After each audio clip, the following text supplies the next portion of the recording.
Está no ar a nossa 26ª edição do programa Rádio de Pilha Driver através do YouTube, do Arquivo.org e também dos nossos melhores parceiros do NWO Wrestling, Food Wrestling, também o pessoal aí do Neo NWO, do Universo Wrestling Brasil, que apoia o nosso trabalho, que faz com que o Rádio de Pilha Driver cada vez seja maior. Obrigado a todos vocês que se inscreveram em nosso canal, que abrilhantam a nossa programação aqui. Peço que juntem-se a mim para essa experiência bacana que é acompanhar o programa Rádio de Pilha Driver. Eu e você, Tanaka, o ouvinte aí em casa, que segue com o nosso programa, que agrega valor ao cenário do wrestling aqui no Brasil. É o Rádio de Pilha Drive, muito mais que podcast, programa de rádio para vocês. Juntem-se a mim, vamos acompanhar o Rádio de Pilha Drive de número 26.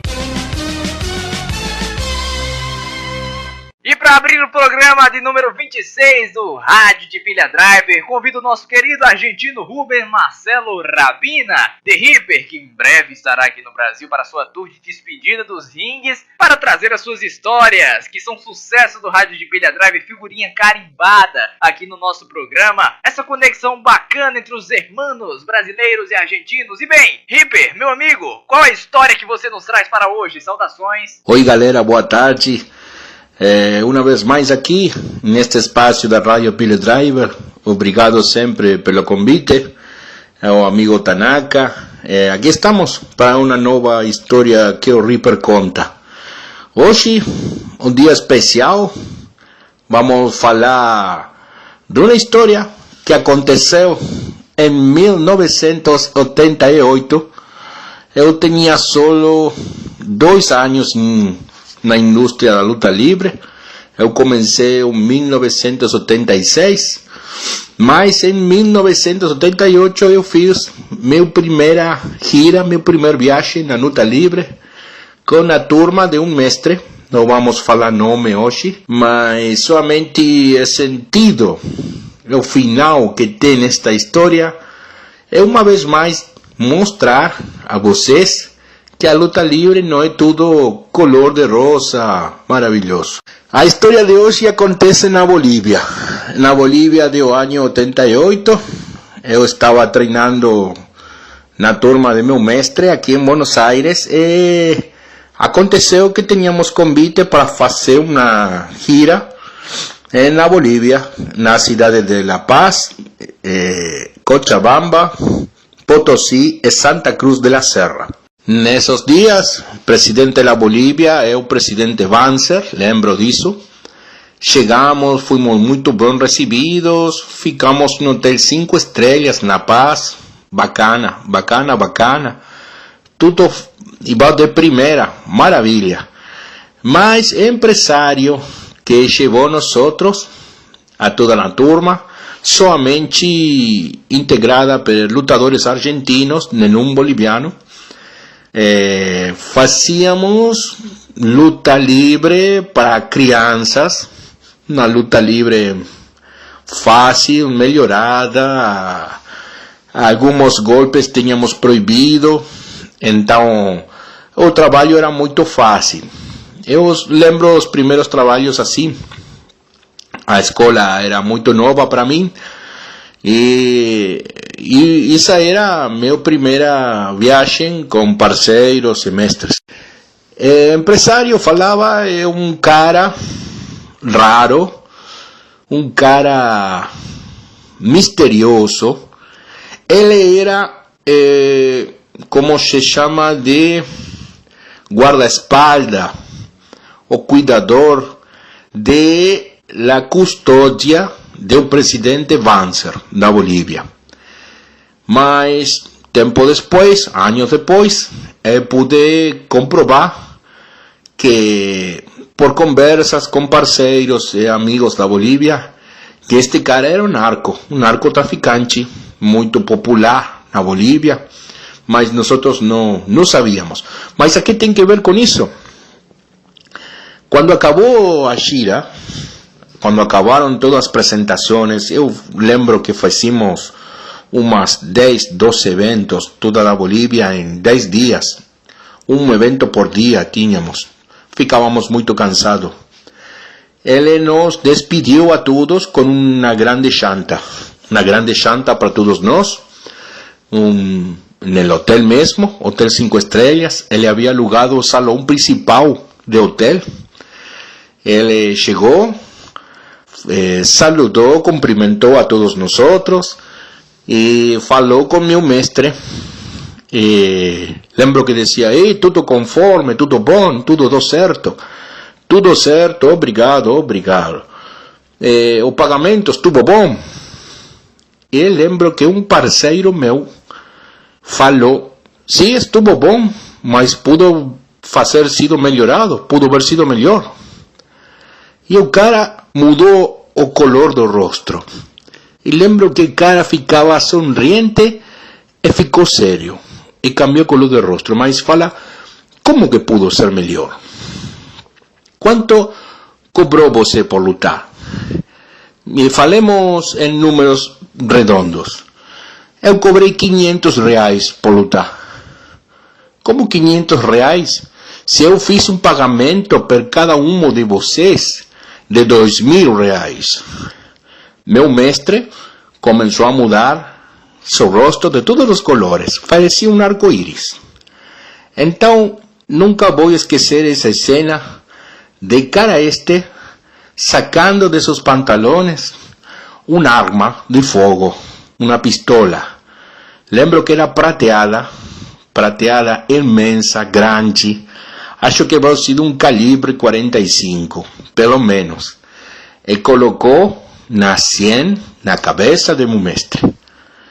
E falou: "Cara, você pagou R$500 somente a seus lutadores, enquanto eu paguei 2.000 para cada um deles?" E meu mestre, balbuciando, a comida saía para fora de sua boca. É uma coisa... Vocês entendem acreditar um cara que está começando no mundo da luta livre e tem que presenciar semejante cena, semejante momento? Pois bem, então foi que meu mestre tentou explicar que guardava uma bolsa, um porcentagem de ganância de cada lutador para ele. Então o cara, produtor, lembro em um traje branco, sapatos brancos, pantalão branco, um sombrero branco, cadeias de ouro, e essa arma prateada ainda fica dando voltas em minha cabeça, achando que em qualquer momento iba a pegar tiro. E foi então que ele levantou a arma e falou uma coisa assim como: "Você, mestre, nunca mais vai chegar na Bolívia. Se eu acredito que você está aqui, eu vou matar você. E você vai lembrar minha cara agora. Você vai lembrar meu rosto." E meu mestre somente assentia na cabeça, dando tudo certo. "E vocês, caras, agora vão passar por minha oficina e vão cobrar a diferença de cada luta." Eu lembro que dessa janta que ninguém acabou, tivemos logo que ir para a oficina deste produtor. Ele nos pagamentou os R$1.500 que faltavam para completar os 2.000 de cada um. E convidou a voltar. "Com vocês, nenhum problema. Podem voltar enquanto quer. Mas seu mestre, nunca mais eu quero ele na Bolívia, porque vou matar ele." "Sim, cara, sem problemas. Nós somente somos trabalhadores do ringue, lutamos. Oi e tchau. Até pronto." Assim foi. Nós voltamos em avião. Ele nos fez um pagamento no passagem de avião. Tínhamos que voltar em ônibus. De La Paz a Buenos Aires são 3 dias de ônibus. E em avião somente são 12 horas. Somente 12 horas. E assim foi. Nós voltamos em avião. Nosso mestre, acho que voltou em ônibus, mas novamente volvimos a ver a ele 3 ou 4 semanas depois. Ainda ficava branco no rosto, me lembro disso. E falava muito engraçado, não, isso não foi nada, somente um mau negócio, somente... E não foi um mau negócio, foi uma mordida, como falamos aqui. E que foi a enseñanza? A enseñanza que alguns produtores da década de 80, também 90, e agora nos 2000, ficam muito ruins. Os produtores de luta livre na Sudamérica, de 10, 8 são ruins. É uma proporção mais ou menos assim. Mesma coisa aconteceu em Paraguai, mesma coisa aconteceu aqui na Argentina, uma coisa parecida aconteceu no Uruguai, Peru também, mas não tão grávido, não tão grave, não grávido é outra coisa, grave, sino menos peligroso que estar com armas de fogo na mão, ameaçando outras pessoas. É uma chanta de parceiros, franca camaraderia. Essas coisas acontecem aqui na luta livre de Sudamérica, mas também acontecem nos Estados Unidos, acontecem muito mais em México. O Japão é mais disciplinado, mas acho que alguma empresa japonesa teve que ver alguma coisa com a Yakuza. É outra história, irmão, outra história que falaremos mais para frente. Isso foi tudo por hoje. Espero que vocês gostem dessa história. É uma película de Al Pacino, um filme de Al Pacino, como falam vocês. Foi muito ruim. É uma lembrança que sempre levo comigo. Trato de não esquecer as coisas que uno aprendeu para poder progressar, guardar e não volver a cometer o mesmo erro. Sempre para isso. Grande abraço, irmão. Reaper sempre com vocês.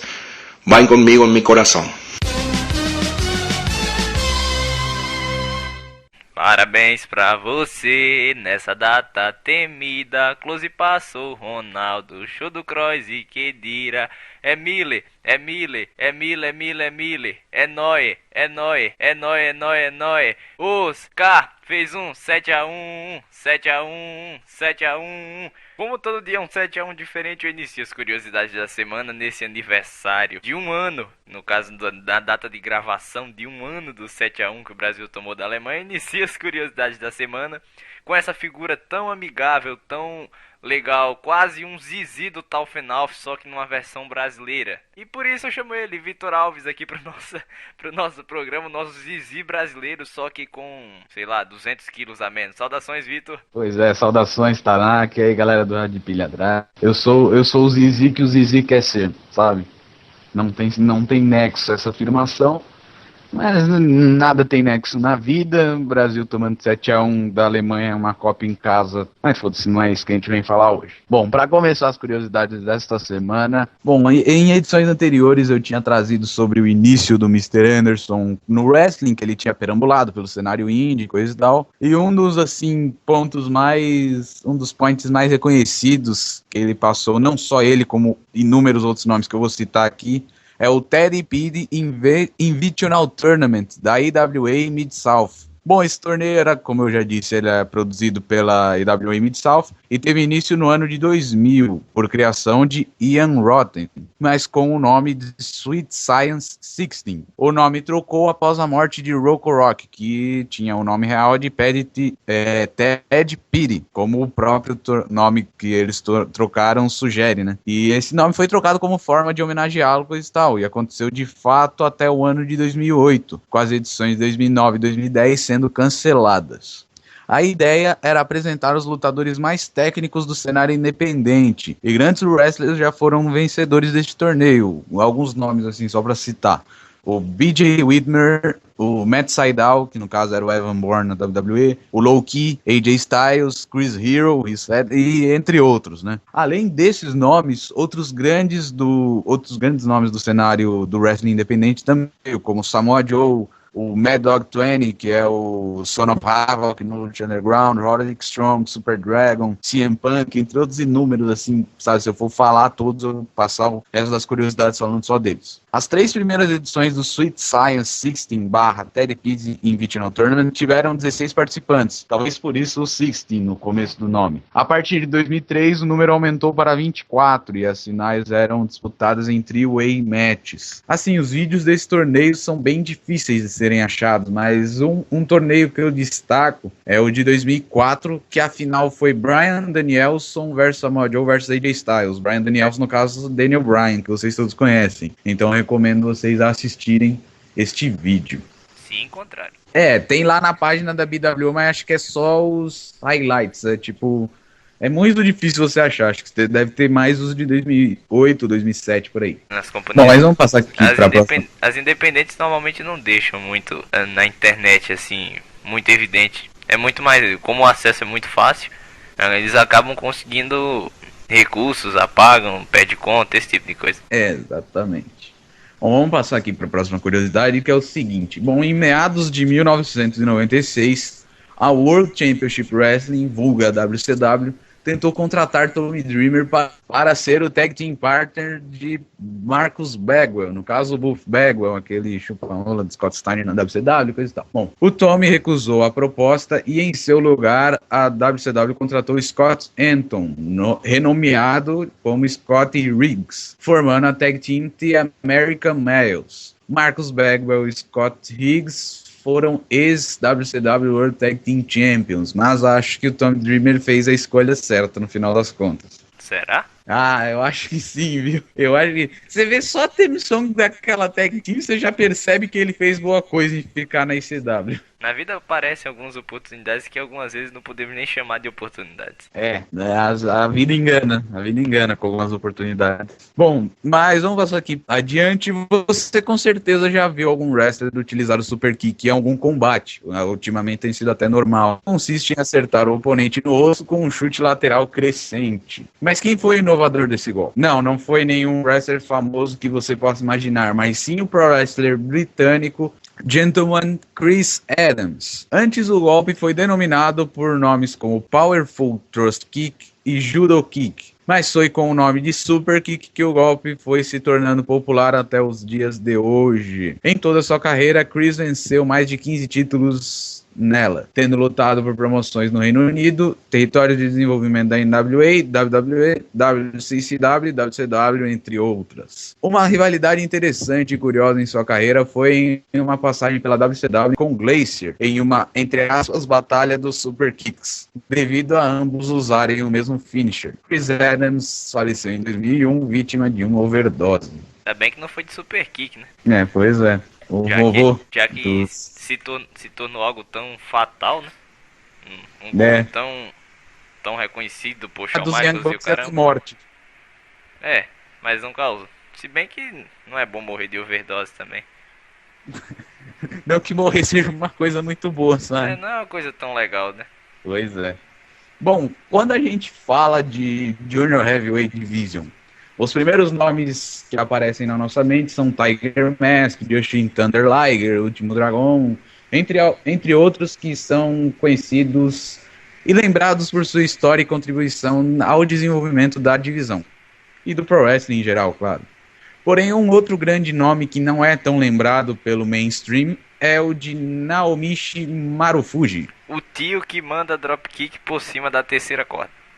Exatamente. Bom, podemos dizer que Marufuji simplesmente zerou a Junior Heavyweight Division. Além de vencer o título da divisão no que eu julgo ser as 3 mais tradicionais maiores empresas de wrestling em terras nipônicas, no caso a NJPW, a Pro Wrestling Noah e a All Japan Pro Wrestling, ele também venceu por 2 vezes o GHC Junior Heavyweight Tag Team Championship, é um título da Pro Wrestling Noah, e campeão de alguns torneios voltados à categoria, como o Super J Cup da NJPW e a Differ Cup, é um torneio de tags Junior Heavyweights. Além de suas façanhas na divisão de Juniors, ele também venceu por 2 vezes o GHC Heavyweight Championship, também da Pro Wrestling Noah. E também foi eleito por 2 anos seguidos, os anos de 2003 e 2004, como o melhor tag team do ano junto de Kenta, pelo Wrestling Observer Newsletter. Uma coisa que eu não posso deixar de citar é tendo treinado os nomes como o tag team TMDK, no caso Shane Hest e o Mike Nichols, isso, Chris Dickinson e o talentoso Zack Sabre Jr., entre outros grandes nomes também. Só isso, né? Só. Bem outros ainda. Só isso, né? Que o Chris Dickinson, pra quem não lembra, é o que ia dando atestado de óbito pra Kimberly. O Zack Sabre é aquele que gosta de querer quebrar o braço do pessoal. E assim vai. Só treinou os matadores. Ele é tipo um matador de aluguel. Só que esse passa conhecimento. É uma coisa comum lá no Japão passar conhecimento. É um matador, como é que é? Putz, eu já tá com a palavra na ponta da língua. Não é treinador é treinando pra matar. Tem um filme lá, Treinado pra Matar, alguma coisa assim. É esse, cara. Só que ele é o treinador... Eu tô um pouco confuso, mas ele treina pessoas mortíferas, máquinas mortíferas. Exatamente. É quase como o adestrador dos cães do goleiro Bruno, né? Nossa. Começou bem, tá chegando na reta final, ó. Bala. Nossa, velho, nossa senhora. Ainda bem que tomara que o Ministério Público não escute as curiosidades. Deus queira que não. Direitos humanos, então, nem se fala. Bom, vamos aqui encerrar as curiosidades desta semana, antes que alguém venha aqui na minha casa, o capeta vá estar... Bom, provavelmente vocês já viram em algum lugar uma imagem do Undertaker com uma máscara parecida com a do Kane, só que cinza, certo? Mas são poucos que sabem o que realmente essa máscara representou. E nesse encerramento das curiosidades, a gente vai estar explicando o motivo que tivemos o Masked Undertaker, entre aspas, né? No SummerSlam de Mabel, o King of the Ring mais inútil da história, mais Undertaker lesionou um osso perto do olho e ele ficou um tempinho fora, retornando no Survivor Series do mesmo ano. Ele retorna com uma máscara cinza inspirada no clássico romance francês O Fantasma da Ópera, o que já chegou a ter peça muito famosa de teatro e um filme, blá blá blá. Ele foi desmascarado no Royal Rumble de 1996 durante uma luta pelo WWF Championship contra Bret Hart, onde Hart o desmascarou. Mas basicamente ele usava essa máscara por causa da cicatriz da lesão perto do seu olho. Como Cody Rhodes, por exemplo. Basicamente foi... Podemos dizer que foi inspirado nisso. Até porque é uma máscara que se usa quando você faz cirurgia de nariz. É um tipo de máscara que você usa pra não ficar tão evidente o que você fez. Pois é, se bem que tem gente que faz cirurgia de nariz só nascendo de novo, né? Fica aquele nariz de porco assim pra frente, né? O porco-aranha. Alguma coisa desse tipo. O nariz que não passa ar, né? Você vê o buraco tá assim e a carne no nariz tá pra dentro. Aí vê, não passa nenhum palito de dentro no nariz da pessoa. Aí você vê as manchetes. Fulano gastou 20 mil reais na cirurgia pra ficar parecido com a Peppa Pig. E assim acontece essas coisas.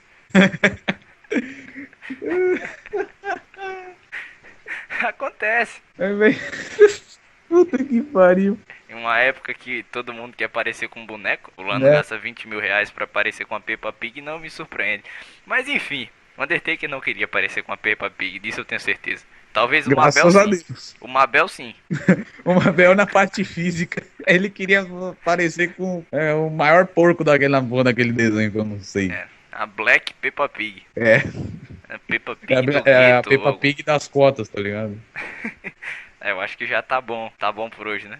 Tá bom, tá ótimo. Então agradeço sua presença aqui no nosso grande programa Rádio de Pilha Drive de número 26. E bem, eu sei que você vai voltar, então peço que você faça suas considerações finais. Bom, valeu Tanaka mais uma vez a essa edição do Rádio de Pilha Driver. Obrigado, senhor, obrigado por ter não deixado o Ministério Público chegar aqui. Obrigado. Tá, parei. Deixem um feedback de vocês, se vocês gostam da curiosidades ou não. Acessem a BWO no Facebook. Como eu já disse, aos pouquinhos eu tô voltando. Tem também o Tanaka que posta lá, tem o Marcos, tem o Sábio, tem o Gabriel que faz os artigos dele lá, que geral gosta, apesar do artigo ser maior que a Bíblia. Mas enfim... Obrigado e até as próximas curiosidades da semana aqui no Rádio de Pilha Driver. E continuando com a edição de número 26 do programa Rádio de Pilha Driver, eu trago a mesa de Booker. Dessa vez, como sempre, o primeiro convidado que eu vou introduzir já é a figurinha carimbada Guilherme Cruz. Saudações, Guilherme. Saudações aí. Como já falado semana passada, só não sou mais carimbado no Rádio de Pilha Driver quanto o Vitor. Que o Vitor é o cabeça, né? E também o Guilherme tá muito feliz com a campanha do Grêmio, Campeonato Brasileiro. Isso eu tenho extremamente certeza. Tá muito feliz, como diz o menininho, não sei se vocês já viram o vídeo do menininho, que tá muito feliz voando. Mas eu espero que você não tenha o mesmo final do menininho com essa felicidade. Não, mas já passamos o esporte. Enfim, sem entrar no ramo do futebol, eu convido o nosso segundo componente da mesa de Booker, o senhor Eduardo Sanduba, vulgo Eduardo Ramela, segundo diz o nome do Skype dele. E aí, tudo bom? Eu vinha... eu não sei o que falar. Eu vim aqui hoje para fazer a mesa de Booker. Simples e objetivo. Já disse. E como você vem fazer a mesa de Booker, eu digo que você vem fazer na mesa de Booker. Bem, hoje temos a missão de dar um push ao Mr. Cesaro, o ex-Tag Team Champion, junto do Tyson Kidd, que agora vive na escuridão. Hello Darkness, my old friend, precisando se encontrar porque o Tyson Kidd não vai voltar tão cedo. Tendo isso em mãos, tendo as últimas lutas sensacionais que ele fez com o John Cena, qual é o primeiro passo? Quer dizer, qual é o próximo passo? O primeiro passo, digamos que foi as lutas que ele teve no Open Challenge pelo United States Championship. Qual deve ser o primeiro passo depois desse aí para colocarmos Cesaro como uma figura de topo, para fazer dele aquilo que muita gente já especulou que ele seria no passado? Vamos fazer pela ordem de introdução. Eu acho que já o primeiro passo pro próximo pay-per-view já seria colocar ele numa Triple Threat Match com o John Cena e com o Kevin Owens, porque já pelo segmento que teve antes da luta dele contra o John Cena com o Kevin Owens, acho que cabe colocar ele dentro dessa luta contra o John Cena e o Kevin Owens. E é uma coisa que tu consegue achar uma explicação muito fácil pra colocar ele. Não tem nada de difícil em fazer isso. Então, eu acho que eles têm que começar a dar mais oportunidades pro Cesaro lutar. Mas, tipo, fazer essas matches grandes, assim, acho que no main event ou em um lugar de destaque nos shows mesmo, pra que o público mesmo comece a gostar dele mais e pedir que ele lute mais. E assim, tendo como justificativa pra ele poder lutar numa Triple Threat no pay-per-view, no próximo pay-per-view. Eu acho que também agora no Battleground, dependendo de quem for vencer a match entre o Cena e o Owens pelo title, seria interessante ter algum tipo de ataque, assim, se o Cesaro atacar o vencedor dessa match, pra iniciar uma feud agora pro SummerSlam. Agora dentro disso, pra gente iniciar uma rivalidade pro SummerSlam, criar uma Triple Threat e o caramba, vocês não acham que o Cesaro, convenhamos que ele não tá com nenhum Star Power parecido com o Owens e o John Cena? Será que ele não seria sobreposto por esses dois lutadores e não teria o push que a gente tá querendo colocar pra ele? Cara, sim, eu acho que o Cena, ele não vai ficar muito tempo nessa divisão de mid-card ali, o United States e Intercontinental. Então eu acho... Se cuida, Seth Rollins.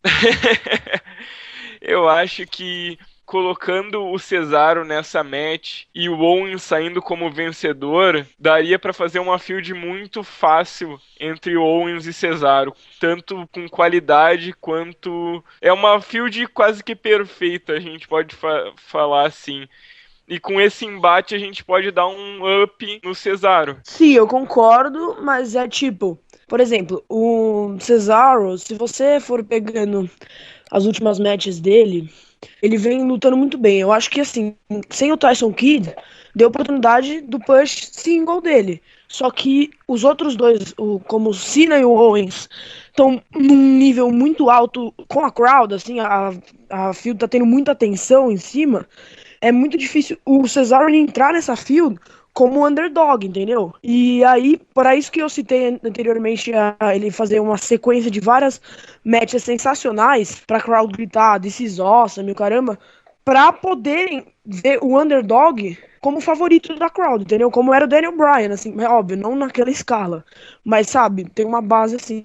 Agora, dentro desse ponto que a gente tá falando, quanto a ele ter... A gente não, o Eduardo tá falando dele ter lutas muito boas pra cativar o público e, digamos, fazer dele o verdadeiro Superman suíço. Enfim, dentro disso, sabendo que ele pode fazer bons combates, se ele tiver esse espaço, será que só dentro de combate, só por conta da habilidade dele dentro do ringue, a gente vai conseguir colocar ele over ao ponto de caracterizar tudo isso que a gente tá construindo como um push? Exatamente por causa disso que eu pensei em colocar ele no meio da feud com o John Cena e com o Kevin Owens, por eu não achar que somente lutas boas vão... Claro que vão fazer bem pro personagem dele, vão fazer bem pra ele com a crowd, mas não vai trazer o suficiente pra ele ser o Superman suíço, como tu mesmo falou.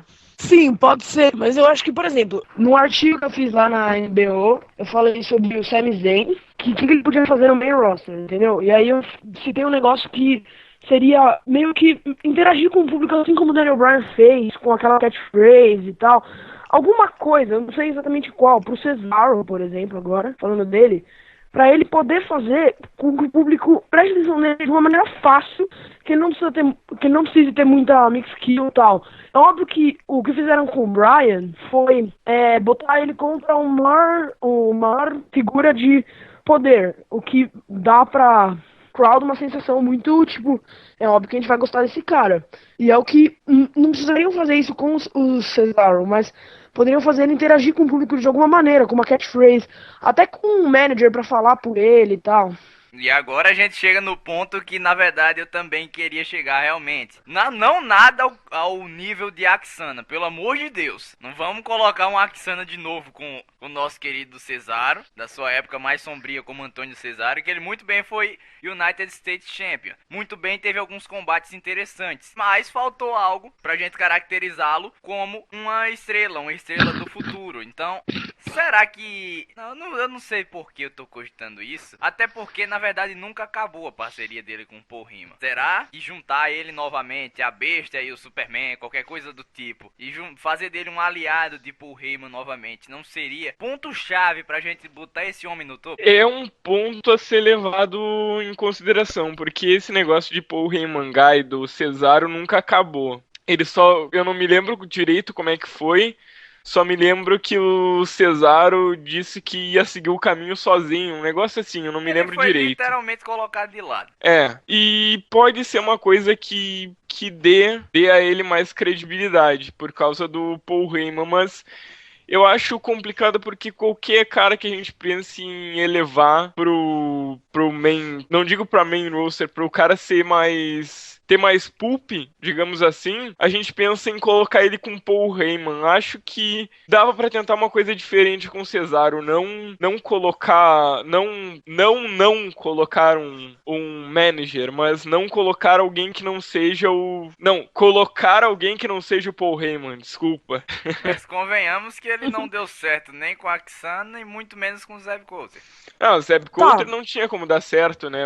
Aquela gimmick de Real American com o Jack Swagger, o cara é suíço, como é que ele vai fazer isso direito, sabe? Coisas da vida, acontece, que nem pessoas não americanas defendendo os Estados Unidos. Também. Aconteceu já na história. Então, sobre o que o Guilherme falou, eu acho que, tipo, assim, na situação atual, literalmente, partindo de agora, é muito difícil a gente botar o Cesaro com o Paul Heyman. Por quê? Porque o Paul Heyman, ele já, como o Lesnar agora, ele fez, acho que, mais ou menos um face turn, mas, né, meio que twinner, assim, o Heyman com outro guy, contra o Paul Heyman guy, ia ficar meio, ia descredibilizar um pouquinho a imagem do Lesnar. A WWE não iria fazer isso nunca. O que eu acho que, assim, se for pra ter um manager, pode abrir portas pra volta do Zeb Coulter, por exemplo, mas aí seria com outra ideia, sem ser Real American e tal, e uma manager mulher pra ele ter um casal, mas aí tinha que ser algo, tipo, pra já iniciando uma feud, entendeu? Roubando a mina de algum outro wrestler, o que já aconteceu agora com o Ziggler e Rusev, e aí não seria muito inteligente fazer isso agora. Ele rouba a Natália do Tyson Kidd, taca o foda-se pro cara que tá lá machucado e leva a mulher dele. Olha, mas não seria uma ruim, já que eles estavam com uma relação bem forte, assim, digamos assim, ele, o Tyson Kidd e a Natália, não seria uma ruim usar a Natália com ele, não com um laço amoroso, mas Como manager. Com um laço, de manager, Mas um lado mais sei amigável. porquê. Eu não vejo dando certo esse tipo de coisa. Eu não sei porquê. Até porque eu acho muito mais plausível colocar ela novamente como lutadora. E também é nesse momento que faz falta. Porque a gente sabe que o Zeb Coulter é das antigas. Faz falta um Bob Heenan da vida. Faz falta um Jim Cornette da vida. Porque hoje em dia não tem mais. A gente procura um manager desse tipo, vê quem? O Truth Martini, quem mais? Me indique quem mais? Tem. Ninguém. A gente não acha mais aqueles managers ao estilo antigo, até porque perdeu muito da importância o manager dentro do cenário do wrestling. Mas é um caminho que a gente tem que procurar, tem que achar um manager falastrão pra colocar do lado do Cesaro pra dar certo, ou não é necessário. Vamos decidir, ou não é? Precisamos ou não de um manager? Olha, é complicado. Eu votaria pra ele não ter um manager, pelo fato de eu achar muito complicado achar um cara que fosse suficiente pro Cesaro. Eu voto assim, necessário não é. Só que ele ter um manager de qualidade que, mano, ajudaria ele, principalmente na mix kill, seria muito bom. Só que com a capacidade que o Cesaro tem no ringue e em outras coisas, ele conseguiria criar um material com ele sem um manager. Então temos um impasse aqui. Mas é realmente complicado esse ponto do manager, porque é como vocês mesmos falaram. Não pode não ser necessário, mas seria uma interessante adição para um personagem, para diferenciar. Pra não ser aquele negócio genérico. Ele pode ser muito bem o Swiss Superman e o caramba, fazer lutas muito boas. Mas não basta, não sei por isso não se adequa ao produto da WWE, até porque a gente não tá tratando de uma empresa independente. Se ele fizesse 2, 3 combates bons, ele tava recebendo o World Championship numa empresa independente. Mas estamos tratando da maior empresa do negócio, da coisa toda. Então, é muito complicado a gente fazer essas coisas justamente por isso. Mas como temos a missão aqui de dar um push ao Cesaro, sabendo que precisamos de algo novo, algo que realmente coloque ele num cenário de topo, qual seria, além da solução imediata que a gente já falou, que seria meter ele no meio dessa United States Championship match que tá pra acontecer, talvez um SummerSlam. Ele fazendo um bom combate ali, de todo jeito ele sairia pouco por baixo. Então, talvez, agora cogitando aqui, imaginando, fantasiando que o Kevin Owens da vida não tivesse envolvido nessas coisas todas e o Cesaro fosse um rival imediato, um heel, porque atualmente ele é um face, digamos, né? Ele não é um heel, ele tá no meio termo, talvez. Mas será que ele como um heel, fazendo um papel similar ao que o Kevin Owens fez, só que não subindo do NXT e tudo mais, mas se envolvendo com o John Cena, não seria o ponto perfeito pra subir ele? Será que o Kevin Owens não pode ser essa pedra no caminho pra gente subir, Cesaro? Pode ser que sim. Uma pedra gorda no caminho do Cesaro. Pode ser que sim, porque se nessa feud entre John Cena e Cesaro, o Cesaro saísse vencendo de um cara como o John Cena, que é não 15, 16 vezes World Champion, ele sairia muito bem, muito por cima, daria muito pull pra ele. Igualmente tá acontecendo com Kevin Owens, que são lutas boas com uma feud boa. É o que tá acontecendo entre o John Cena e o Kevin Owens. Seria bem isso, seria trocar um pelo outro, acho que ficaria na mesma coisa, daria um pull extremamente bom pro Cesaro. Eu acho que, tipo assim, a gente não pode, por exemplo, óbvio, imaginando que o Kevin Owens não estivesse na field do United States Championship, ok, o Cesaro naquela field teria o mesmo efeito. O problema é que o Kevin Owens, como ele veio do NXT, eu acho que é até diferente, porque o Cesaro já tava na WWE há muito tempo no main roster, e ele tava procurando algum espaço, então ele entrar nessa field não teria o mesmo impacto, agora me contradizendo, que o Kevin Owens. Eu acho que assim, essas matches que o Cesaro vem fazendo contra Cena, etc., vem mostrando pra crowd que ele é um grande superstar, um grande wrestler, só que é o seguinte, eu acho que estão botando ele no lugar errado. Você vê um Intercontinental Championship que tá numa field com 3 wrestlers medianos, 3 wrestlers que não tem nada a somar, um Big Show que tá desinteressante na field, o Miz que tá como um heel meio falho, o Ryback como um face... Fazendo uma three-way no pay-per-view com singles matches nos shows semanais que não adicionam rigorosamente nada, ao contrário do United States Championship. Exatamente.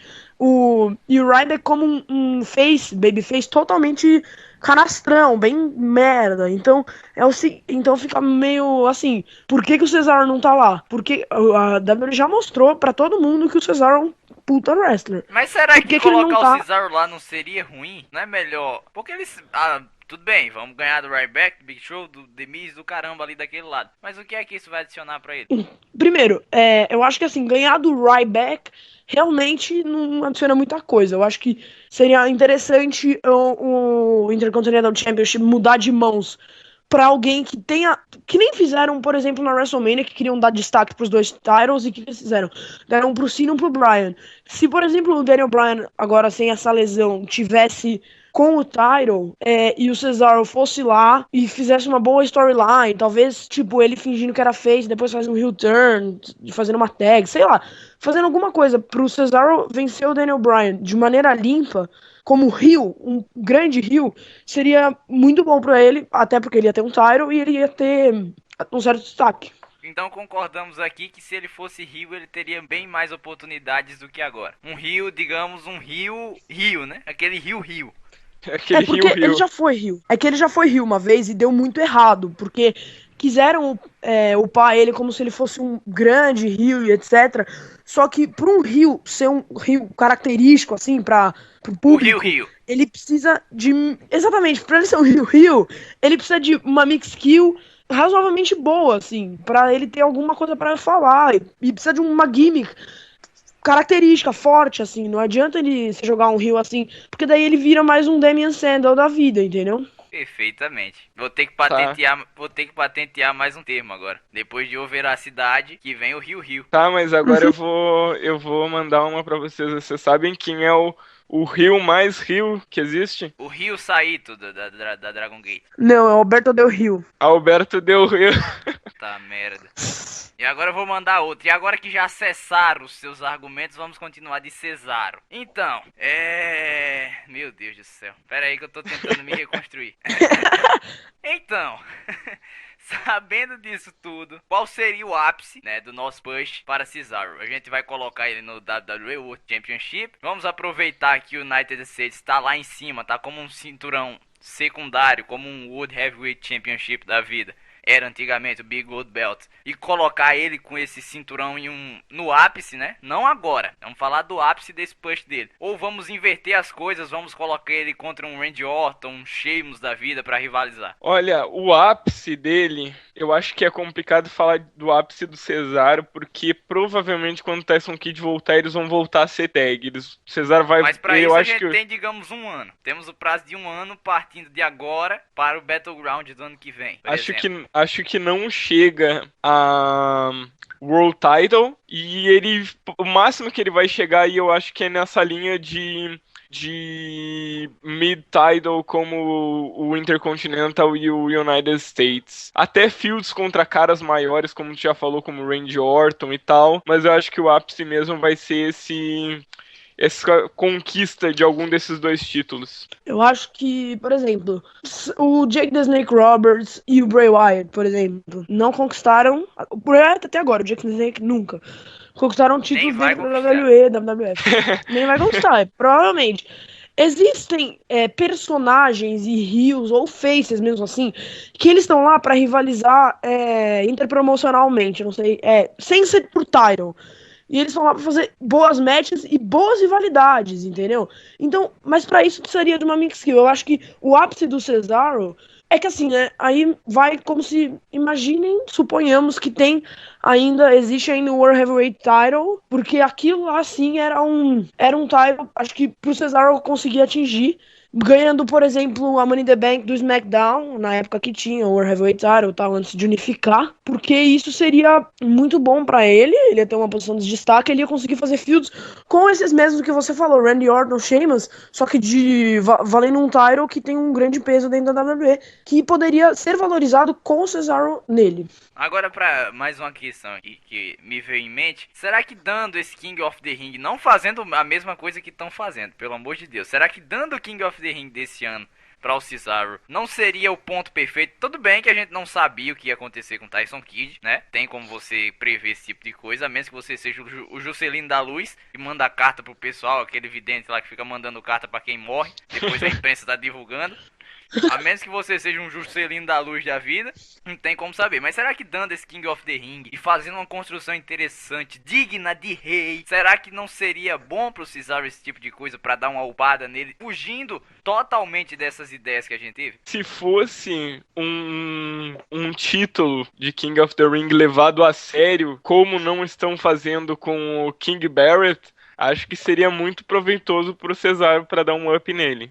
Eu concordo, eu ia falar exatamente isso que você falou, que tipo, atualmente na WWE o King of the Ring foi mais pra preencher tabela, mais pra assinarem ter a alguma coisa pra... network. Exatamente, mais pra ter alguma coisa pra passar no WWE Network, e o que exatamente foi isso, exatamente foi isso é triste, mas você vai, por exemplo, bota o King Barrett agora, que ele tá como King of the Ring, ele tá fazendo uma feud nojenta com o R-Truth, tá destruindo tudo que ele tava moldando até a WrestleMania, que ele perdeu o title, e que poderia ter uma feud... Peraí, o que era que ele tava moldando? Perdendo pra todo mundo? Porque Não, mas ele o tava Root como... to WrestleMania do King Barrett foi porco, foi horroroso. Não, mas ele tava como Intercontinental Champion. Sem o cinturão e perdendo pra todo mundo, mas tava. Sim, mas ele tava com o Intercontinental Champion e ele tava crescendo tal, e perdendo o Intercontinental Champion pro Daniel Bryan, foi o que aconteceu. Se o Daniel Bryan não tivesse tido a lesão, óbvio, agora é meio difícil, mas ele ia ter uma rematch, aí poderia dar uma feud, porque o Wade Barrett é um grande wrestler, assim como o Cesaro, entendeu? Então eu acho que o King of the Ring atualmente não ia dar nada, não ia ter nada a somar pro Cesaro, ia ser só mais uma coisa a mais. Como foi o troféu da Andrew the Giant Memorial Battle Royal do WrestleMania 30, que não deu em nada pro Cesaro também. No momento, falando de imediatismo, digamos que o troféu deu alguns dias de moral pro Cesaro.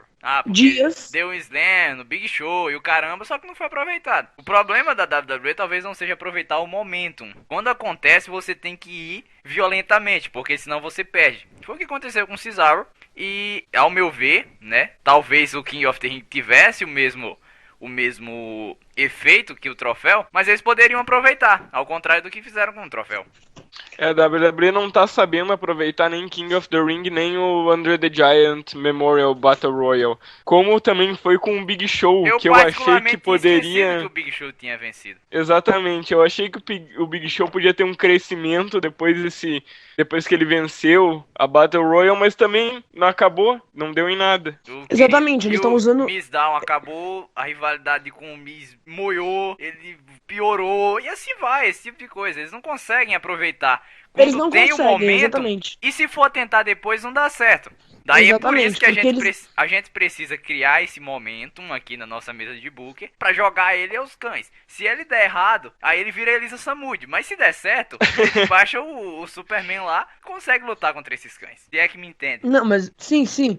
Eu acho que a WWE, ela sempre tenta dar... Porque ela vem tentando dar algum push pro Cesaro, vem tentando dar algum push pros wrestlers que ela sabe que são bons, que não tem muita oportunidade, só que ela nunca sabe usar o momentum. Porque, por exemplo, depois da The Giant lá, Battle Royal, que o Cesaro venceu, ele tava com um bom pop da crowd, ele tava bem, ele tava com uma grande moral. E isso era pra... Juntou com o Paul Heyman, isso era pra ser tudo. Aí eles chegam no Extreme Rules e botam uma triple threat com o RVD, que é um wrestler que vem part-timer toda hora pra fazer algumas matches sem mais nem menos, e botam com o Jack Swagger, que ele tinha acabado de se separar, pra dar em nada. Aí o Cesaro ganha no Extreme Rules. Era Extreme Rules? Foda-se. Era uma... Era Extreme Rules. Assim. No Extreme Rules match. Não, meio não era match, falhadinha. mas era uma three-way normal, né? Era uma three-way e tal. No Extreme Ele Rules. ganha no PPV e depois, ao longo do ano, ele tem algumas chances pelo Intercontinental Championship, mas umas fields bem falhas, entendeu? Eles nunca sabem utilizar o momento certo pra dar um push bom pro wrestler, entendeu? Então, imaginando aqui que ele não tem os problemas que a imprensa diz que ele tem com o Vince... Na verdade, o Vince McMahon tem problema com ele. Ele não consegue digerir o Cesaro, nunca entendi porquê. Não vê ele como uma estrela, apesar de todo mundo ver o contrário.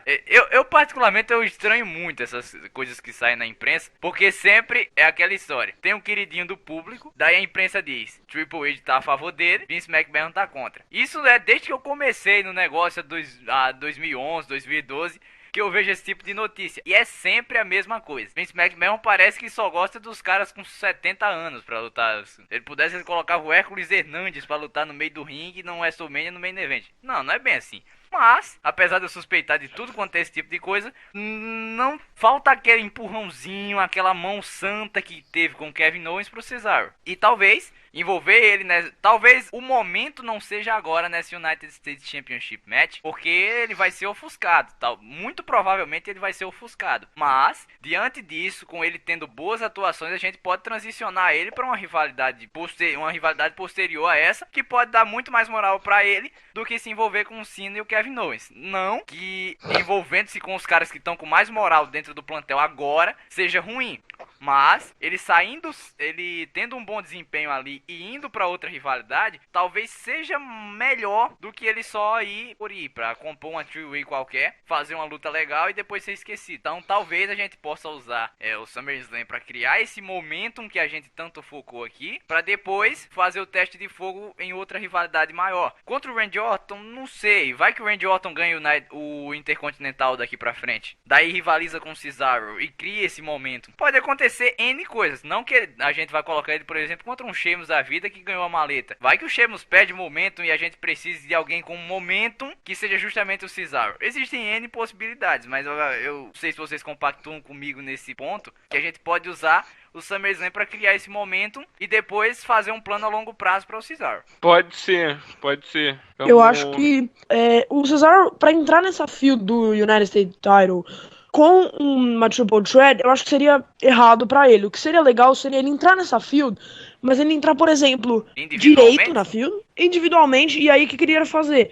Ele ia pedir o contender do title, e ele ia ter uma match com o Kevin Owens no SummerSlam, não, o contender, pra ver quem seria o first luta contra o campeão, contender pelo title. Ah, sim, mas não, ele iria pedir o contender da match sem ser uma Triple Threat, entendeu? Aí seria no SummerSlam, Cesaro contra Owens, quem ganhasse ia ser first contender. E aí seria legal pro Cesaro, pra ele se fixar como um babyface, ele perder, só que ele perder de uma maneira suja, sei lá, um Samoa Joe entrar, sei lá, alguma coisa acontecer pra ele perder de uma maneira suja e ele iniciar uma rivalidade com quem fez ele perder. Verdadeiro molde antigo, verdadeiro molde anos 50 de criar rivalidades, mas talvez pudesse dar certo também. Não que também não pode ser qualquer um, né? Não, sim, por exemplo... Aparece um R-Truth da vida pra rivalizar com ele. Não, ia ser ridículo, mas, por exemplo, se ele tá já num nível de lutar contra Kevin Owens pelo contender do United States Title, é óbvio que entra, por exemplo, ele tá lá indo ganhar Neutralizer, aí vem Randy Orton, Sheamus, qualquer um, e faz ele perder pra rivalizar com ele, entendeu? E aí poderia dar um belo de um pop pra ele, porque ele ia ser como um face injustiçado, e a crowd odeia faces injustiçados. Justamente. Odeia não, adora, desculpa. Eu acho que uma coisa que vai fazer muito bem pro Cesaro é essa promo aí que teve fora do ar com o John Cena.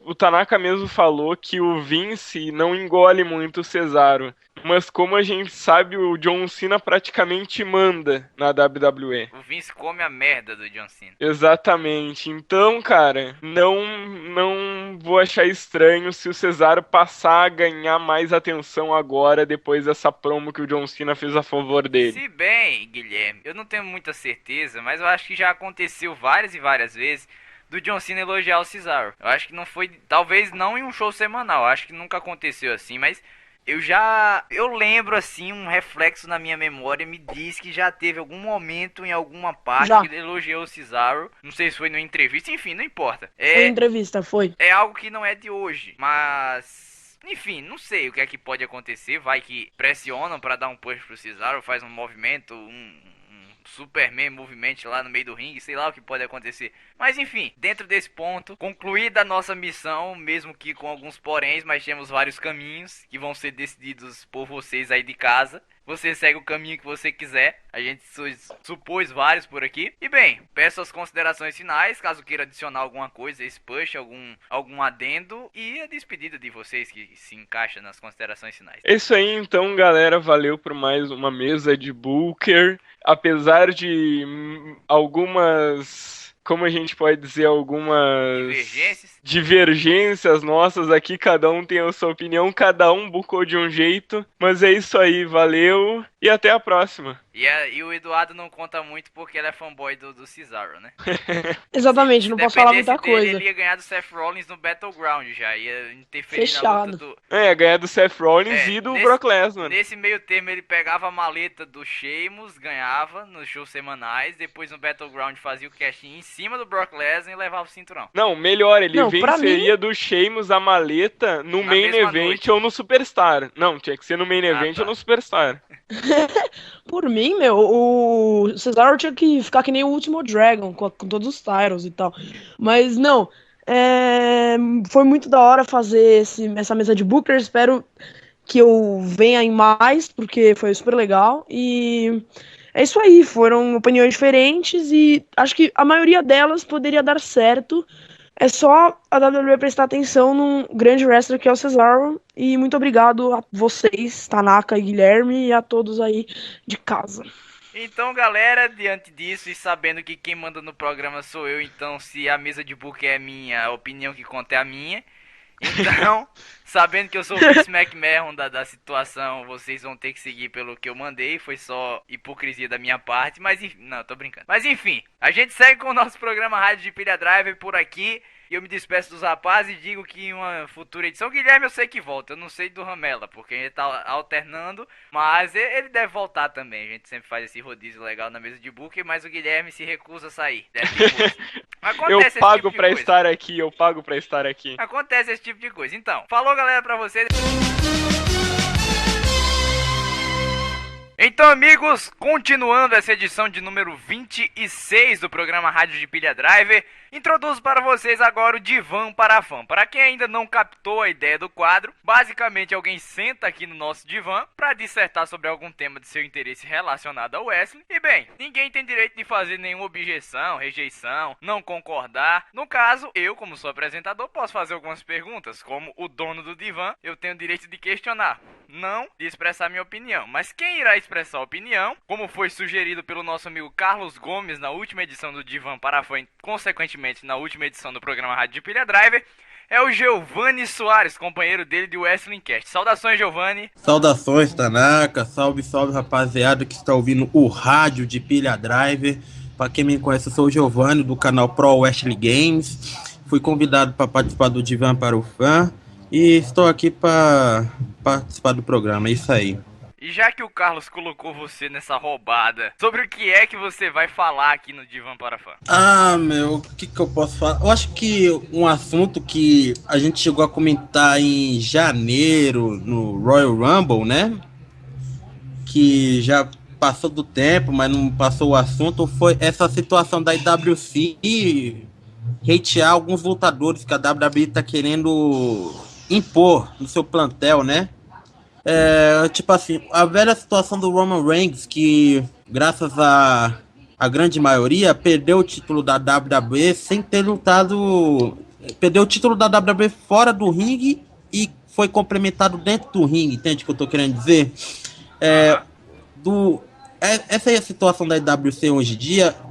Tá meio ameno, como é que eu vou falar? Tá menos chata, vamos dizer assim, né? Eu acompanho, eu sou um cara que acompanha a WC desde 2008, dos tempos de Casa do Wrestling, né? Casa do Wrestling. Meu. Na blogosfera, na época que a nossa blogosfera tinha nomes como Wrestling Zone da vida, que foi por lá que eu comecei também, mas enfim, prossiga. Então, eu acompanho essa IWC dessa época, 2008, para ser mais exato.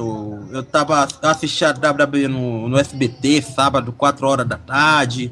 Eu assistia a ICW no FX, mais pra frente. E de uns tempos pra cá, os fãs ficaram tão chatos, que dá vontade de chamar o T-800, o Exterminador do Futuro, e mandar na casa desses caras, entendeu? Eu só fui a favor desses fãs da IWC, fãs empáticos, que fãs é o cacete. Eu fui fazer parte desses fãs haters quando o John Cena ganhou o Royal Rumble. que no momento que o John Cena ganhou o Royal Rumble, eu já sabia o resultado da WrestleMania e do resto do ano que ia acontecer. Eu nem assisti o Royal Rumble que o CM Punk fez sua última luta, que foi eliminado pelo Kane, se eu não estiver enganado. Eu fiquei quase um ano sem assistir. Por causa de quê? De hater da IWC e por causa da própria WWE. Quando eu voltei a assistir na WrestleMania 30, Daniel Bryan ganhando o título lá no Triple Threat Match, eu voltei a acompanhar com mais ênfase. Mas os fãs começaram a odiar o Cena porque tava começando a enterrar lutador. Cena enterrava lutador. Esse aí enterrou o Zack Ryder, se você for analisar, mas só que o resto não foi por causa do John Cena, foi por causa do próprio corpo diretivo.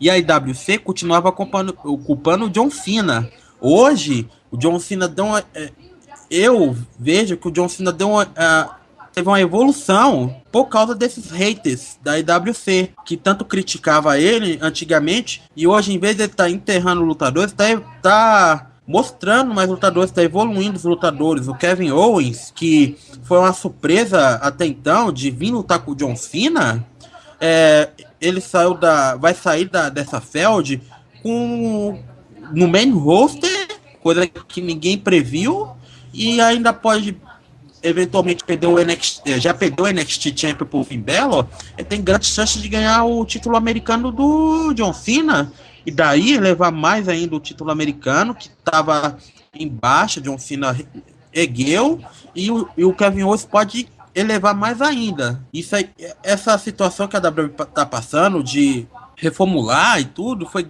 graças aos haters da IWC, que eu os odeio, mas em alguns momentos eles têm razão, entende? Como é que eu vou falar? Eles não falam mal de indie, deu pra perceber isso aí. Pode ser o wrestling de quintal, eles não falam mal. Mas se o cara sair da indie e for lutar na WWE, eles ficam com o pé atrás. Sem motivo, não analisa o lutador, analisa a empresa. É a mesma coisa que você pegar um Ricochet, vai mais pela green kick dele do Prince Puma, que ele faz na luta underground, e põe ele na WWE. O pessoal não vai gostar, porque ele vai ter uma limitação de moves e a WWE vai ter que mudar ele. Mudando o lutador, vai mudar os fãs, aí vai começar a ter os haters de novo, entendeu? E a IWC não é só uma grande culpada de rebaixar o lutador, também rebaixa a empresa. A TNA, que convenhamos, ela não estava indo muito bem, os haters da TNA rebaixaram mais ainda ela. Hoje em dia ela está no spot interativo. Olha só como é. E questão de qualidade não melhorou muito. É o mesmo lixo numa lata, a mesmo lixo com a tampa diferente. Mesma lata de lixo com a tampa diferente. O que eu tenho que falar mais? Vão se danar, pessoal da IWC. Parem de hatear o Cena, porque isso aí já tá mais passado que o Guerreiro no Corinthians. E é isso aí. Então, como você comentou no começo, você falou que a IWC teve uma pequena evolução nos últimos tempos. Deixou de ser tão chata como estava na época do Royal Rumble e ficou menos chata, né? Vamos colocar assim, menos chata. Menos chata. Usando as suas próprias palavras.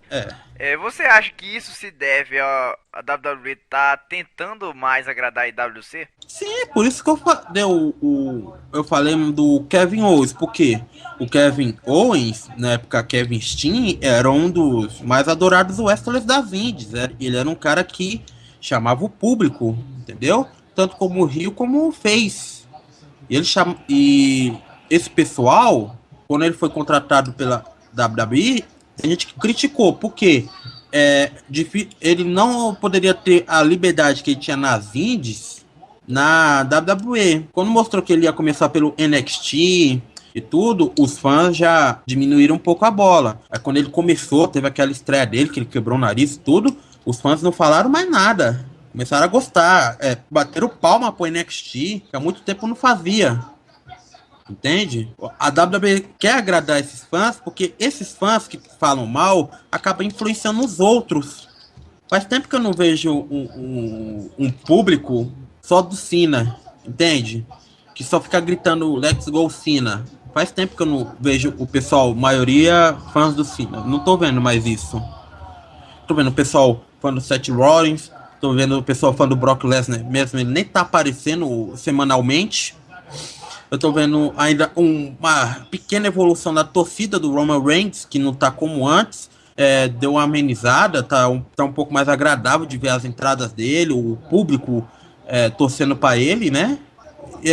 O que mais? Pô, se a WWE quer agradar esses haters, pra não influenciar os outros fãs, pra não ter uma queda de audiência. Então, agora, fazendo minha última pergunta antes de você dar suas considerações finais, você acha que esse ódio relativo ao John Cena, vamos focar no John Cena agora, Sim. é basicamente questão de influência da IWC, ou você vê algum motivo alheio a essa influência da IWC pra esse ódio aí? Olha, se você, não só você como público, der uma boa observada, eu também, eu vou falar a minha visão, aí vocês deixam por conta de vocês. Um pouquinho dos dois. Por quê? Quando o John Cena venceu o Shawn Michaels na WrestleMania 24, criou esse público hater do Cena. Porque o Shawn Michaels é uma pessoa muito querida por grande parte dos fãs. Mesmo aqueles que não gostou muito do que ele fez em 97 com o Bret Hart, mas o pessoal gostava mesmo dele. Quando ele ganhou do Shawn Michaels, já tinha ganhado do Triple H um ano antes, porque começou a criar um hater por ele. Chegou 2012, na feud com o CM Punk. É só você lembrar a feud com o CM Punk, como foi, como era estranho ver a WWE tratar o Cena como face e o CM Punk como twinter, que era meio heel, meio face, né? Os haters ficaram divididos. Em compensação, depois que essa feud acabou, a WWE chupou o Cena até o talo para colocar ele como main eventer, dando desculpa para ele ser o main eventer, para ele estar com o título, até porque o Daniel Bryan estava machucado, era para ser o Daniel Bryan tá com o título um ano inteirinho e não foi, tinha que ser o John Cena porque ele dava lucro, mas só que ficou uma hora que ficou insuportável ver ele. Eu parei de ver o John Cena no Royal Rumble, que ele ganhou, e enfrentar o The Rock pelo título. Eu sabia o resultado que ia dar, por isso que eu parei. Entendeu? Só para eu complementar o final, para fechar de vez, dos tempos para cá, esse negócio do John Cena meio que tá dissipando. Por quê? A WWE tá conseguindo agradar um pouco esses haters, mas em compensação tem aqueles ainda que estão um pé para trás. E com razão, o John Cena, por mais que esteja com a constante evolução dos fãs, quando ele perdeu o título americano, o que ele vai fazer? Ele não, dificilmente ele vai ir atrás do título intercontinental. Dificilmente vai ter alguém que possa fazer uma feud com ele. O mais provável, depois desse título americano, é que ele volte a ser campeão da WWE. Não campeão, volte a correr atrás pelo título da WWE. Essa é a minha visão de ver. E bem, para encerrar aqui, Giovanni vai fazer suas considerações finais. E como ele foi sugerido pelo Carlos Gomes, eu vou pedir que ele também deixe uma sugestão de quem deve ser o próximo a sentar aqui no Divã para Fã. Se você não gostou da opinião dele, vai xingar ele, não me xingue, não é culpa minha. Esse aqui é um espaço democrático que hoje em dia falta na internet. Você tem o espaço para dar sua opinião sem ser xingado. Você está apenas tendo um ouvinte da sua opinião que não vai te xingar também. Bem, enfim, não vem ao caso esse tipo de coisa. Mas eu peço que o Giovanni deixe suas considerações finais e também que deixe já a sua sugestão de quem deve ser o próximo a participar aqui do Divã para Fã. Bom, vou começar. Esse negócio aí de xingar, se quer xingar, olhe para sua vida, para depois você vir ficar me xingando aqui, tá? Olhe para você, depois olhe para mim. Aí, considerações finais também, eu quero deixar o meu canal aí em aberto, chamado Pro Wrestling Games. Ele é focado em Pro Wrestling, também em videogames em geral. Faz pouco tempo que coloquei ele de volta ao ar, tá dando muito bem. Postei uma luta do Samoa Joe contra o Kenta Kobashi que tá tendo boas visualizações. Em breve vou pôr uma luta do Daniel Bryan contra o Takeshi Morishima e outra da PWG, que é dos Young Bucks contra uma outra dupla que eu esqueci o nome, eu acho que é o Joey Ryan e a outra, uma menina que eu esqueci quem é. A sugestão, cara, foi uma boa. Eu pediria a sugestão de um wrestler da Phil. Eu deixaria em aberto pra você escolher, mas tinha que ser um lutador da Phil. Lutador da Phil pra sentar no divã para fã pra refletir sobre algo. Isso. Se for um tema, uma sugestão pra esse lutador que quiser falar, a situação atual do Pro Wrestling brasileiro. Deixaria em aberto isso aí, mas como a pessoa é livre para poder escolher o tema, eu deixo em aberto. A questão do lutador eu falo em aberto porque a gente não sabe se ele vai ter, dependendo do lutador, se vai ter tempo livre ou não, então eu deixo em aberto aí.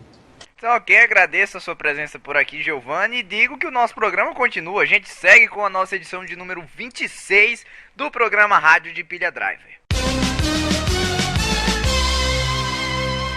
Antes de chamar a nossa última atração, eu quero agradecer a cada um de vocês, ouvintes, que acompanharam mais uma edição do programa Rádio de Pilha Driver. Peço que, se ainda não se inscreveram no canal, se inscrevam, aproveitem esse momento para fazer sua inscrição. É muito rápido e ajuda bastante na hora da gente fazer o programa aqui, dar mais ânimo a produzir mais um programa Rádio de Pilha Driver para vocês. E bem, para encerrar nosso programa, como já tem se tornado uma tradição, eu chamo ele, André Góes, um cara experiente que entende do assunto de wrestling como ninguém, com a sua crônica que abrilhanta aqui o nosso programa Rádio de Pilha Driver. Góes, sobre o que você vai comentar hoje? Saudações, irmão!